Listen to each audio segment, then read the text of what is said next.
Glenn, look at the sky. Look at the sky. Oh my, it's getting really, really crazy looking, man.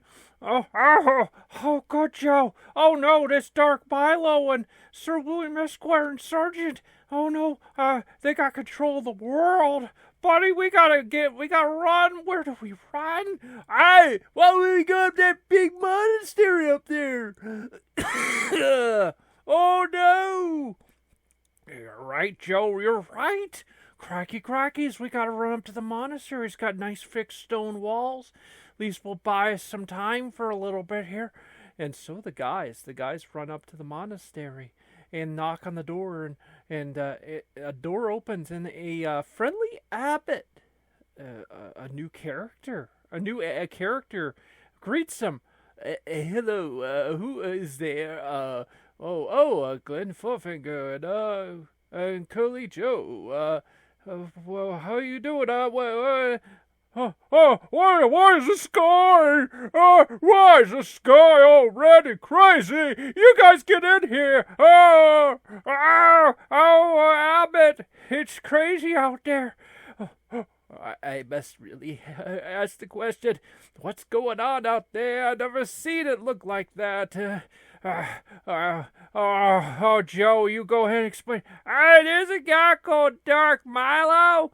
He's taken over the world. And there's a guy called Sergeant and Sir William Esquire. They're out to get us because they want to know where this guy called Mr. Pennypacker is. Oh no!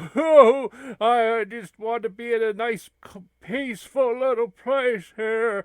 Well, it's a nice little quiet place here, in the monastery. I mean, as you gentlemen need some back history, I'm sure that you know that we befriended Freighterus H back in the day, and we really got along with him. He was going for some dark times. He really was to himself. And I must ask the question, Abbott. When you got to know Freighterus H, did he play a lot of video games? You will be very disturbed. He didn't play any games. Oh, he was in dark times, but he would do these paranormal shows on his computer. It was quite interesting, actually. Very, very interesting to observe and stuff. I didn't quite go get it, though. I don't know what to do. Oh, I hear some vibrations against your monastery. What's that about? Oh no! Oh no! I don't know. It's never happened like that before. Oh, crackies. Listen here, let's all go in the library here. Oh, it was one of Freighter's places to be, is in the monastery library. No, listen, we stay here and keep the door closed, all right? Now, I'm going to go, and I'm going to try to prepare the monks and try to do the best we can, that Abbott, he's really headstrong, man. He can almost run the show himself, I almost feel like. I don't know. Okay, Joe, listen, Glenn, would you come with me? We need to go through and research some things here. I mean, what our next plans will be. Well, of course I'll go with you. Joe, just stay here. And anything you see on that monitor or whatever, don't open the door. So, okay, no, I'm not to open the door. You're not to open the door, Joe. Don't open the door. Okay. And so they go away, and Joe's all by himself on the monitor. Oh, boy, I've never been in such a state like this. The monitors turned on. Guys, they're gone now. They're gone. Oh, cry, man. Let's see. There's like 3 people in suits at the door. What? What? Why? It's the publishing clearinghouse people. They got a huge check and it's got my name on it. I just won the publishing clearinghouse. Oh, guys, oh, oh, oh man. Oh, I can't open the door. I could already be a millionaire. And then Glenn Farfinger comes in.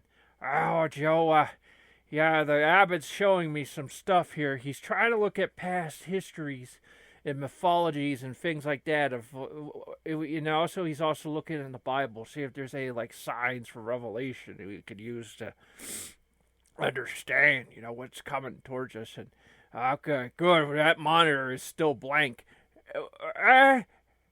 Hey, what? You don't see what I'm seeing? Joe, what are you talking about? That monitor is blank. It's blank as paper. Hey, yeah, I'm seeing the publishing clearinghouse people. They said I've already won. Joe, you're seeing a mirage. It's trying to get you to open the door. That's Dark Milo and them, I don't know. Oh, Joe, you gotta fight the temptation.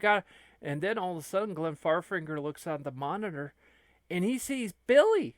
Hey, Glenn. Hey, wait a minute. It's Billy. But he turned to that Sir William Esquire, and he's. What's an Esquire? Is that like an ice cream cone or something? Yeah, I'm outside here. Can you open the door, please? Oh, it's Billy. Oh, he's pleading to let me in, let him in. Oh,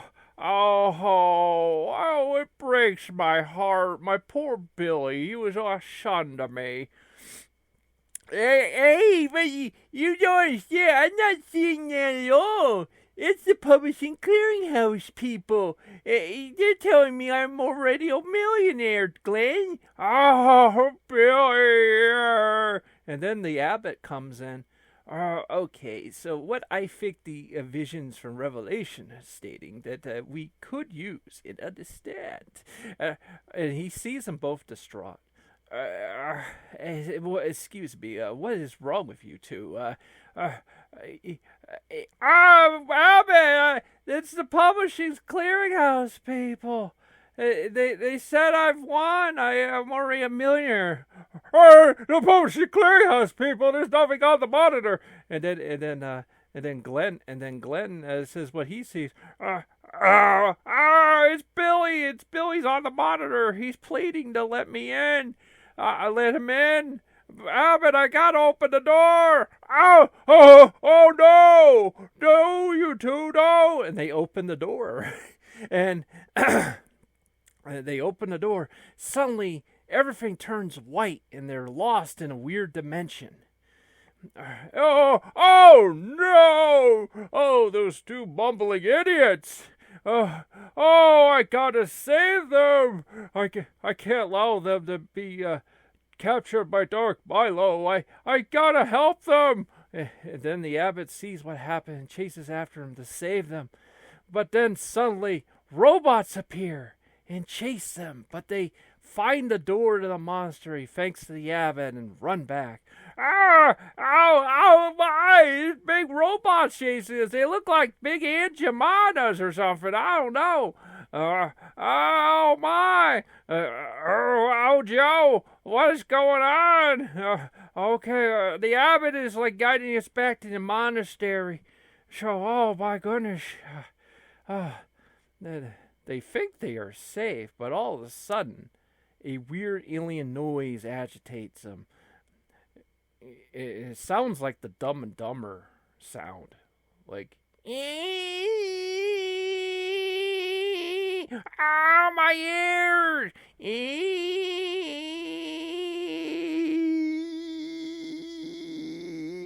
That sound! It's so piercing.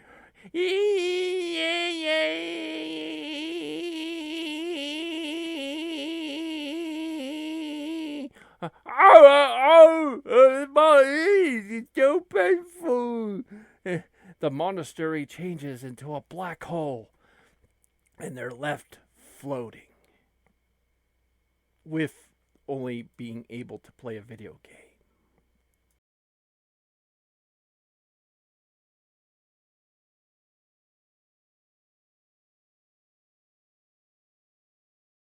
Well, Joe, we're just floating out here in the middle of nowhere.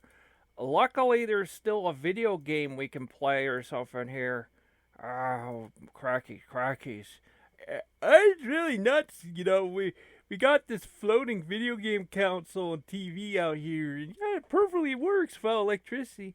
I know, Joe, we're just floating out here in the middle of nowhere, and at least we can play some AEW. This game is fun, but it's got flaws. It's got its issues. We've got a 3-way for the AEW championship here, and I'll be honest with you, Joe. I don't know if this game is really gonna kind of pan out. People are already kind of dropping from it pretty quickly, and but they kind of cheat though. People when they play each other, they just cheat. Well, that's not good, Joe. That's there's only so much a person's gonna take until gonna take them until they just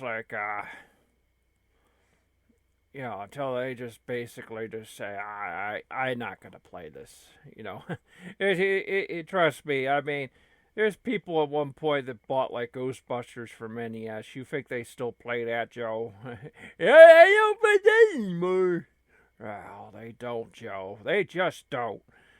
So, but nonetheless, I'll say, this game can be fun. It can actually be fun, though. So we kind of made the decision where we were originally going to uninstall it from the Xbox Series X, and kind of decided, we're not going to do that. We'll just keep it on the hard drive as long as it's not 100 gigabytes or something. What's with games being so big? Yeah, well, see, a lot of it's the multiplayer component that's making them big. Single player, not so much, but I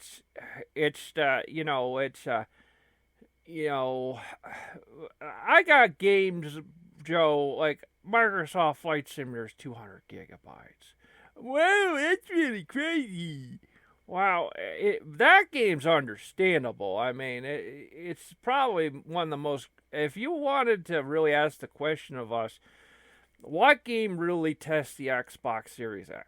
What tests those graphics? And this match has got some good flow to it, by the way. I mean, this is all computer match, by the way. This is not we're not playing this right now. We're just commentating. But yeah, that game has maps, and then the thing that makes what about it is it makes the game just gets bigger and bigger because you can add all kinds of different graphic packs, and it gets kind of crazy, Joe. I could argue you could actually literally use up your entire system's memory on it if you're that into it. We play it sometimes, and it's cool. And I do admit, though, we did actually had to remove the WWE games from the memory. They were just... We have to make room for Starfield, and we have to make room. And I'm gonna be honest, I like simulating the matches, but anytime I've tried to play the game, and even when Billy was around or whoever, that Joe, and the matches are very short with AEW. It's not very good, that the matches are very short, and because the health is too low. On PC, they've modded the game and made the matches go out to be at least about 15 minutes. So, it's the bad thing. It's a little too arcadey, and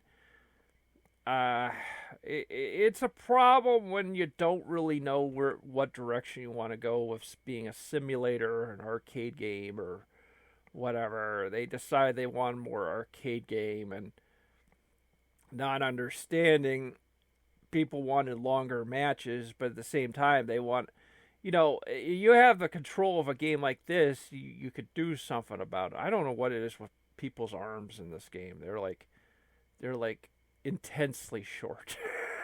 Hey, got the short arms. Really tiny arms.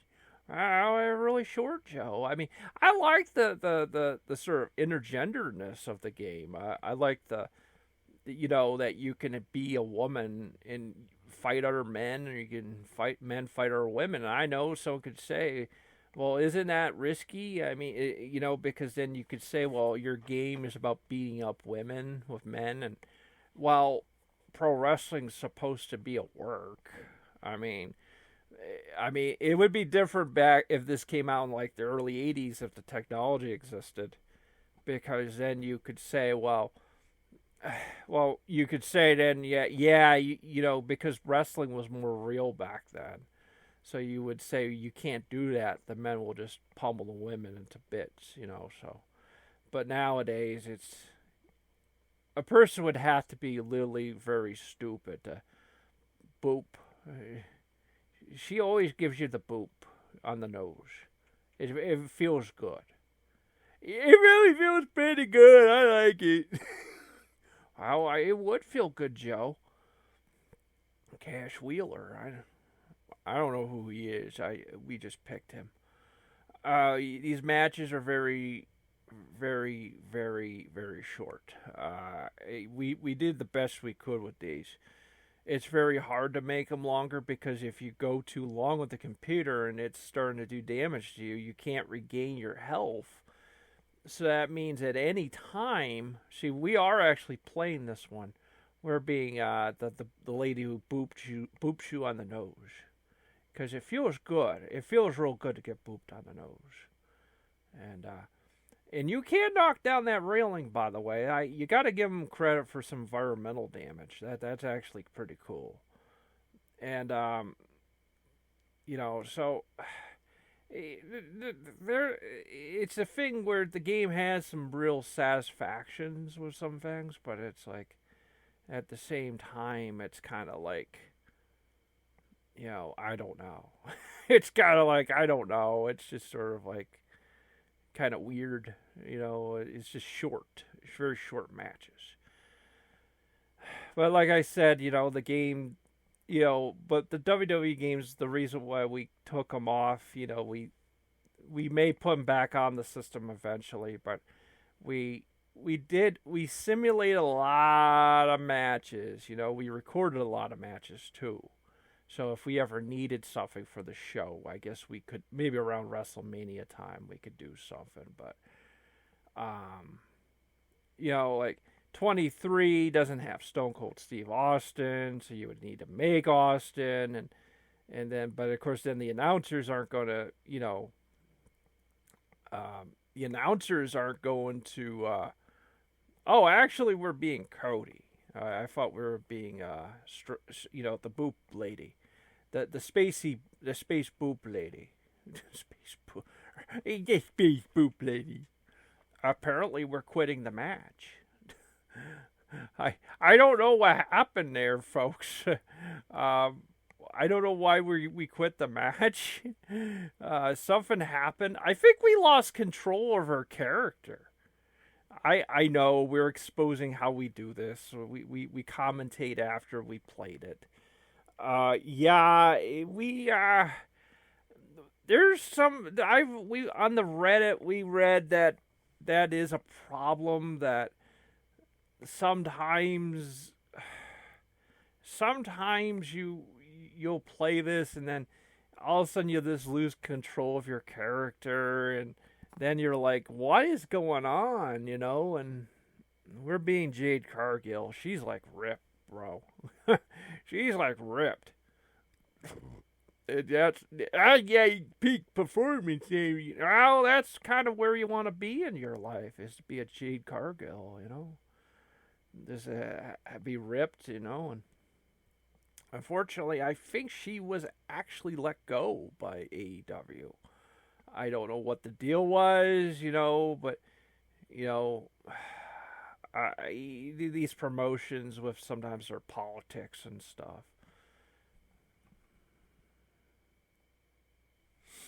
Oh, we don't have the AEW championship here. We just got ourselves a Groovy G Big Gold recently that pretty much looks like the real belt. I mean, looks like the old Crumb Rind belt, But as far as AEW, we didn't really. We're not really in Saturn Ground. We're not really into brand new belts. Because like even the new WWE belts are really nice looking, we think, but we don't really think they're like. Now, in defense of the tag team mode, a lot of people are getting mad because they're saying, well, when someone gets tagged in, the referee doesn't tell them to leave, and it turns into like a tornado tag match or a handicap tag match. And I'll let you know that on the Aki games, that's how it was. That if someone got tagged in, now what I used to do back in the N64 days, I would just leave the ring.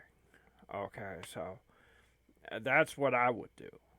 But you could try to fight them off, and probably the easiest thing to do is try to throw one outside the ring, and then that would stop the double elimination if you get rid of the illegal tag team partner. So that's kind of it. The problem people are having again is the problem people are having is with the once again, as we talked about, is the short matches, because like you can tag your partner in, and you don't understand. Sometimes the game doesn't let you come back in to break up the tag. And so if that happens, you're kind of screwed, and there's nothing you can do. The match is lost, and that's the way it is. So that's the way it is, because Stone Cold said so. And why don't we play Retromania? 'Cause we got that one on the Xbox yet. Joe, I'm going to be honest with you. Yes, it does actually do the WrestleFest thing in WWF Superstars thing perfectly. And I got grabbed by Jungle Boy, who's now a heel and actually goes by, like, what is it, like Jack Perry or something like that? He's actually the son of Luke Perry, from 90210 and, those shows and stuff. That's pretty interesting. But yeah, we slammed Dustin here, and I like Dustin's look in this game. I like it being like a combination of Gold Dust and it's a combination of Gold Dust and Dustin Rhodes. It's actually really cool, And I got snatched there, grabbed, and now slam him with one arm. Jade Cargill is freaking amazing, dude. It kind of sucks to think they fired her or let her go or something. I don't know. I don't know what the deal is. So who knows? Maybe she kind of had a fit or something. I don't know. But a lot of the WWE 2K games, they won't allow intergender matches. They have a mixed tag match, but you need to understand the men cannot do nothing to the women. The women can't do nothing to the men. I think the women are allowed to break up the tag, but the men, all they can do is go in the ring, and they kind of stare at the girl tagging, pinning the other girl. and that breaks up the pin by just staring, which isn't how pro wrestling works, even in the most cartoonish sense. But then again, apparently there has literally been matches where they have the matches against the Invisible Man, two Invisible Men. I don't even know where to go with that, but wrestling is. There are some indie promotions that have just made it into such a joke, and a lot of that is the late 90s fault, where, oh, he's got the Walls of Jericho on. This might be the end. It's the end. He's submitted. That's over. Well, this is about over. It's a shorter show with gameplay footage because we don't really want to go too long with wrestling. Especially with the AEW games, they're a little bit, I don't know, kind of short. They short energy. So, well, see you next time.